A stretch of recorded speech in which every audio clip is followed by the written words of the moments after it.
Open your Bibles and turn to Acts chapter 19 with me today. We're almost to the end of Paul's second missionary journey, and if you've been along with us, you've noticed a pattern for how things go on this journey. He'll enter a city and he'll begin to teach in the Jewish synagogue, and results are usually pretty positive to begin with. And then as followers of Jesus begin to grow and have more influence, there's almost always opposition. There's almost always trouble that comes up. We're going to see that again today. So last time we were together, we left Paul in the city of Athens. Um, and in chapter 18, which we're not going to look at, he moves from Athens to the city of Corinth, and he spent a year and a half there. Sometimes we forget that Paul spends significant time in many of these cities, a year and a half in Corinth, and he experiences the same pattern there. Opposition rises up after a year and a half. And he leaves Corinth, and he makes a quick stop in the city of Ephesus as he heads back to Jerusalem and his hometown of Antioch, which is the end of his second missionary journey. He doesn't spend a lot of time in Jerusalem, though. He doesn't spend a lot of time in Antioch. He turns right around and begins his third and final missionary trip. And he begins that trip by going back to the cities he first visited on his first trip. He returns there to strengthen and encourage them, just as he did before. His true destination, though, was the city of Ephesus.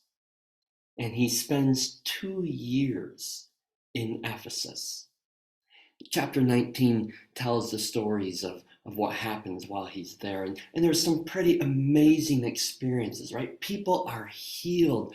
Evil spirits are cast out. Lives are transformed, and the city of Ephesus is being changed. And not everybody's happy about that change. In verse 23 of chapter 19, the opposition arises, and they're led by a man named Demetrius. Let's listen to that story, verse 23, going through the end of the chapter. About that time, there arose a great disturbance about the way, which is the way of Jesus, right? A silversmith named Demetrius, who made silver shrines of Artemis, brought in a lot of business for the craftsmen there.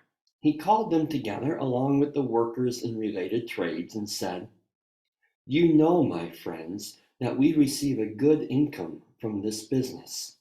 And you see and hear how this fellow Paul has convinced and led astray large numbers of people here in Ephesus and in practically the whole province of Asia.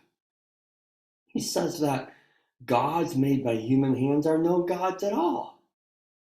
There is danger not only that our trade will lose its good name, but also that the temple of the great goddess Artemis will be discredited, and the goddess herself, who is worshipped throughout the province of Asia and the world, will be robbed of her divine majesty." When they heard this, they were furious and began shouting, "Great is Artemis of the Ephesians." Soon the whole city was in an uproar. The people seized Gaius and Aristarchus, Paul's traveling companions from Macedonia, and all of them rushed into the theater together. Paul wanted to appear before the crowd, but the disciples would not let him. Even some of the officials of the province, friends of Paul, sent him a message begging him not to venture into the theater. The assembly was in confusion. Some were shouting one thing, some another. Most of the people did not even know why they were there. The Jews in the crowd pushed Alexander to the front, and they shouted instructions to him. He motioned for silence in order to make a defense before the people. But when they realized he was a Jew, they all shouted in unison for about 2 hours, "Great is Artemis of the Ephesians." The city clerk quieted the crowd and said, "Fellow Ephesians, doesn't all the world know that the city of Ephesus is the guardian of the temple of the great Artemis and of her image which fell from heaven? Therefore, since these facts are undeniable, you ought to calm down and not do anything rash. You have brought these men here, though they have neither robbed the temples nor blasphemed the goddess. If then Demetrius and his fellow craftsmen have a grievance against anybody, the courts are open and there are proconsuls. They can press charges. If there's anything further you want to bring up, it must be settled in a legal assembly. As it is, we are in danger of being charged with rioting because of what has happened today. In that case, we would not be able to account for this commotion, since there's no reason for it. After he had said this, he dismissed the assembly. I think it's important for us to learn a little bit about the culture of Ephesus to understand why Demetrius is so upset here. The city of Ephesus is home to the Greek goddess Artemis. Remember, we just left Paul in Athens, where there were many gods. Remember, and he found the altar to the unknown God and introduced them to Jesus, the true God. So Athens had many gods, all of them. Ephesus is home to just one god, Artemis. And she's the goddess of fertility for the whole region. If you haven't ever seen a picture of her idol, look it up right now. Artemis, Artemis. You'll see in pictures of her idol that there's a whole gathering of eggs included in her outfit, right? Eggs symbolizing the power of fertility. So if you were a farmer and you wanted good crops, you wanted to keep Artemis happy. If you were married and you wanted children, you wanted to keep Artemis happy. So people would come from far away to worship her, to keep her happy, especially during the annual festival centered around the gathering of the crops. And Artemis was located. Her home was here in Ephesus because 800 years earlier, a meteorite fell from the sky and it was seen as a gift from the goddess Artemis. And so that's where her altar is built. That's where her temple is built. And people not only came to see Artemis and worship her, but this temple I just mentioned, they came simply to see the temple. It was a magnificent building. This is where you need to pause and look up a picture of the temple of Artemis in Ephesus, because it was one of the 7 wonders of the ancient world. It took 120 years for them to build. Was 62 feet tall, had 127 marble columns, a spectacular building for its age, and people came from all over the world, tourists, to see this building. And then, as in now, every tourist destination has souvenirs to be purchased, right? If you were to go into Puerto del Sol right now, what do you see when you look around? You see gift shops everywhere selling magnets and t-shirts and mugs. I was just last summer in spring in the Alcazar in Segovia. And if you've ever toured the Alcazar there, you know that the exit takes you right through the gift shop. The only way to leave is through the gift shop, right? Where you can buy more magnets and t-shirts and mugs.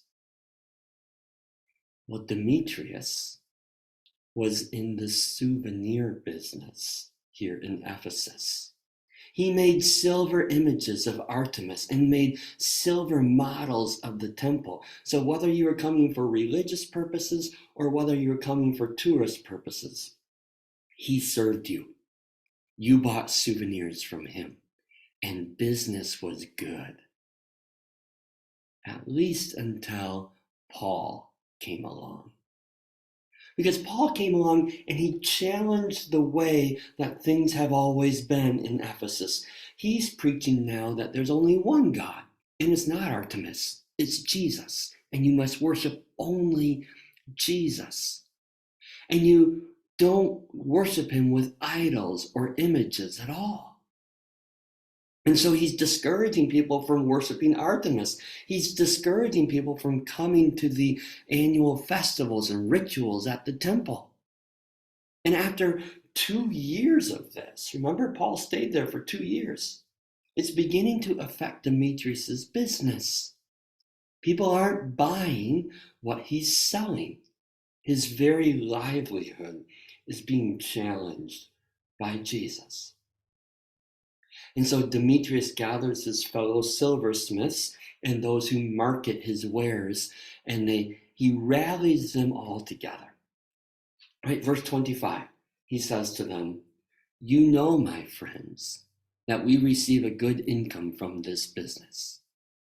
Okay, he starts by revealing his number one concern here: making a profit, getting a good income. That's what he's concerned about. You know, my friends, that we receive a good income from this business. Then he goes on to tell them two things that are going to happen if Jesus isn't challenged. In verse 27, he says, "The temple of the great goddess Artemis will be discredited." In other words, the tourist business, people coming to see the temple, all that business of ours will disappear. And secondly, he says, the goddess herself, who is worshipped throughout the province of Asia and the world, will be robbed of her divine majesty. There's our other business, our religious business, the people who come here to worship. We're going to lose that business too. If we don't stop Paul, if we don't stop Jesus, our income, our business will be gone. So these silversmiths and marketers and salesmen, they start a riot on behalf of Artemis. Right? They hide their business concerns because that's what's motivating them. They hide their business concerns behind religious words, convincing everybody that this is a theological problem. Right? They set it up as a battle of Artemis against Jesus. But the reality is, this isn't a riot over theological problems. Right? These are businessmen who are angry over their financial losses, not over their religious concerns. And yet, I guess technically we're still right to call this a theological problem. Right? Theology. What is theology? Theology is the study or belief about God. Right? Study or belief about God. Whoever your God is. Right? So your Christian theology studies Jesus, the Father, Son, and the Holy Spirit. Your Muslim theology studies Allah. Your Jewish theology studies Yahweh. Your Hindu theology studies nirvana or the ultimate state of nothingness. Whoever your God is, your theology is your study and belief about that God. And here in Ephesus, with Demetrius and his business friends, there are two theologies in conflict. Only it's not Artemis in conflict with Jesus. Because Demetrius doesn't care about Artemis all that much. Really, it's money versus Jesus. Because money was his God.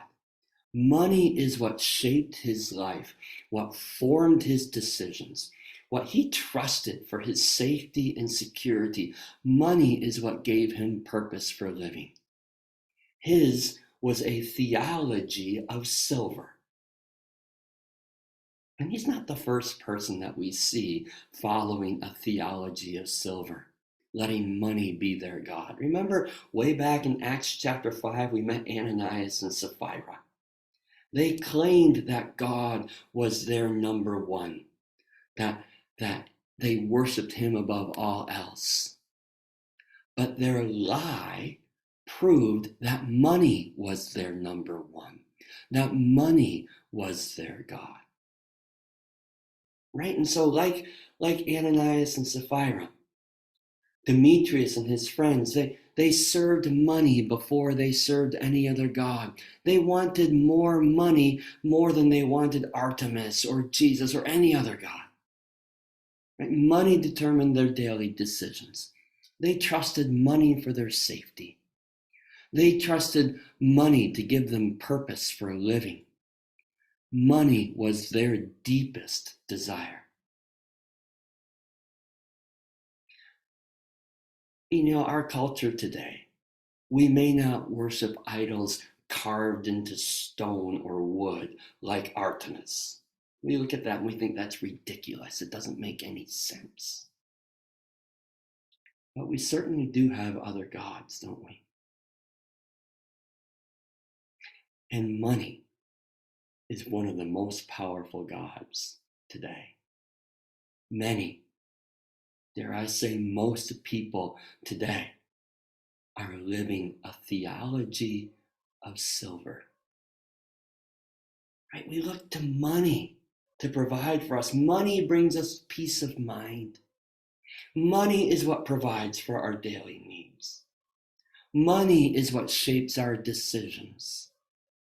Money is what we trust for today and for the future. And that means money is our God. It's a powerful theology, and it's a tempting one. My guess is as I talked about it, it might have felt rather familiar to many of us. It's interesting that at the very start of our passage that we read today, verse 23, Christianity is called the way. It says, about that time there arose a great disturbance about the way. It doesn't say about Christianity, disturbance about the way. That little phrase makes it clear that following Jesus, a Christian theology, isn't just agreeing to a set of truths about Father, Son, and Holy Spirit. It isn't just knowing all the right answers about Jesus. It certainly isn't going through the right rituals. A theology of Jesus is a way of life. It is a way of living every day. It is letting God shape the values of your life, right? The values that determine what's most important in life, what you will live for and what you will die for. Where you invest your time and your money, you let Jesus shape those values. Right? It's letting Jesus shape the ethics of your life. Right? How you live your daily life, how you do your business, how you treat your family and your friends and your co-workers and even strangers, how you treat your enemies. Right? It's a way of life that lets God shape all of your choices throughout your day. Right? The big ones and the little ones. It shapes your choice of what career you choose, who you date and will marry, what you do on a Friday night with your friends, what you look at on your television screen or your computer screen, what you buy or choose not to buy. Right? Being a follower of Jesus, being a follower of the way, means putting Jesus at the center of your life and then letting him control how you live. Every day. It's a way of living. But too often, our values, our ethics, our daily choices, our decisions are shaped by a theology of silver rather than a theology of Jesus. Right? Look at your bank account sometime. Look closely at your credit card bill. You know what you'll see? You'll see what is most important in your life. Because what's most important in your life is where you choose to spend your money. Right? It reveals what really matters to you. And if you look closely, you might just find that too often it's the things of the world that you're choosing to spend on, not the things of God. It's the things of the world that mean so much to you. Right? How we spend our money shows our values. Right? How much do we spend on our own comfort, our own homes and our cars? How much do we spend on our own adventures, right? Holidays, trips, and entertainment? How much do we spend on our own security, our savings, and our retirement compared to investing in the things of God? Being generous towards what we just collected for Sarah at Kalele. Being generous towards the ministry of Young Life and Amar Dragoste that we support as a church. Even being generous towards the ministry of Mountainview Church. What does your spending say really matters to you? What does it say about your values? What does it say about your ethics? Right? How we spend our money reveals our ethics. If we can save a few euros, will we cut that corner at work? Will we forget to claim that extra income tax? Will we keep quiet about the clerk's error in our favor at the grocery store when we see it happening? Those are the ethics of a theology of silver, not a theology of Jesus. How many of our daily choices are guided by the priority of money, not the priority of Jesus? We might just find that we're not so different from Demetrius, because the temptation is still the same. It is so easy to trust money instead of trusting God. But you can't put your trust in both of them.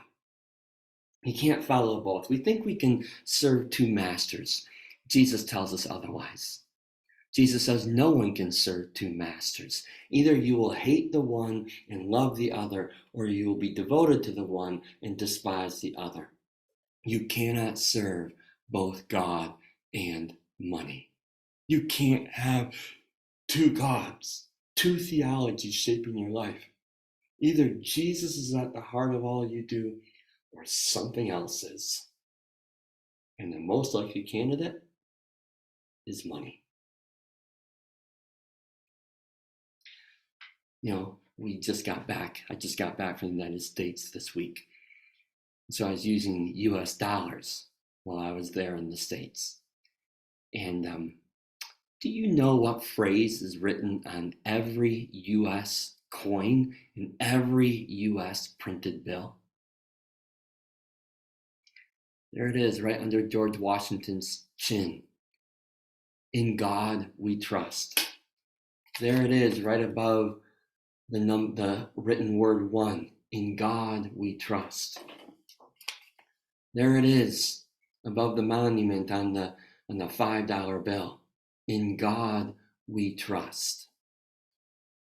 I find it ironic that our money declares that we trust in God,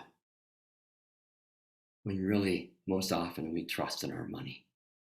We have made money our God. So what now, as I wrap up? Right? What now? What's the application to this truth? You might be expecting the big ask right now. Now is when a lot of pastors might ask you to give more, right? Prove that money isn't your God and give more to the church. Sorry, I'm not going to do that. Because that only leads to guilty giving. And that's not what God's looking for. He doesn't want you to give out of guilt. He's looking for grateful giving. So I'm not going to ask you to empty your bank account to Mountainview Church, although I do hope that your love for God's church is shown when you look at your bank statement, right? When I hope your love for the church is shown in your giving. Remember, your spending shows where your heart is, but I'm not going to ask you to give all.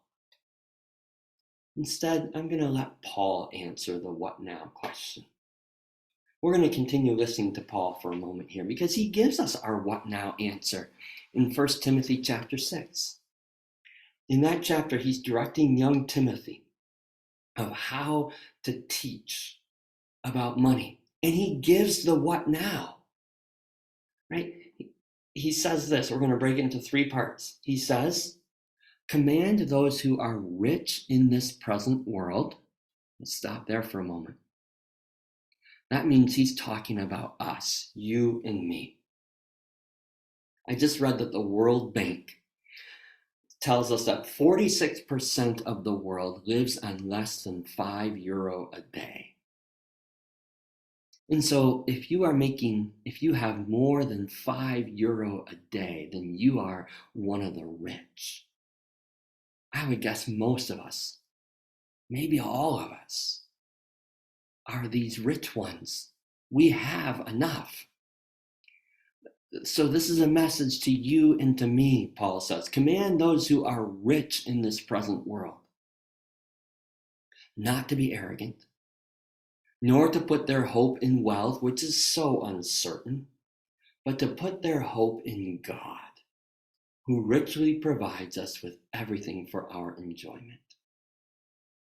Okay, so Paul says, don't forget, don't miss the truth that God has been so generous with you. Right? And he's given us so much, yes, for our enjoyment. God doesn't want us to be miserable.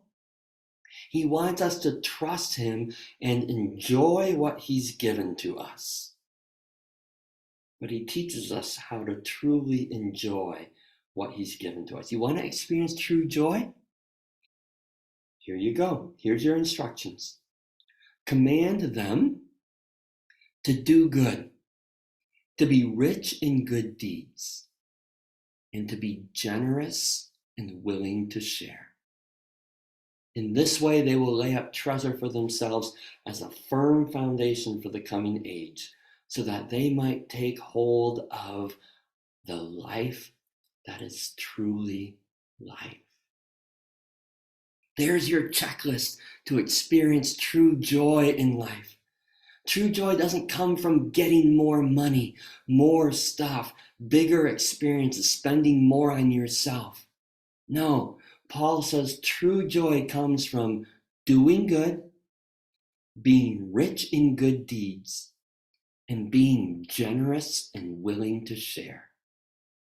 That's how you live life. That's how you can live the life that is truly life, Paul says. Right? Security. Your security can't be found in more money. It can only be found in Jesus. And that's security in this world and for eternity. It's in him. Contentment. The contentment we're all looking for in life doesn't come when you buy more stuff, when you have more money. It comes when you're generous and you trust God to provide for your needs.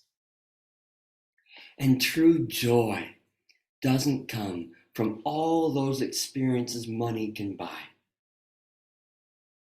No, true joy comes from a life that's guided by Jesus. True joy comes from being generous and willing to share. That's the life. That's the life that is truly life. So you can keep on searching for security, contentment, and joy through your money, and you're going to keep on falling short.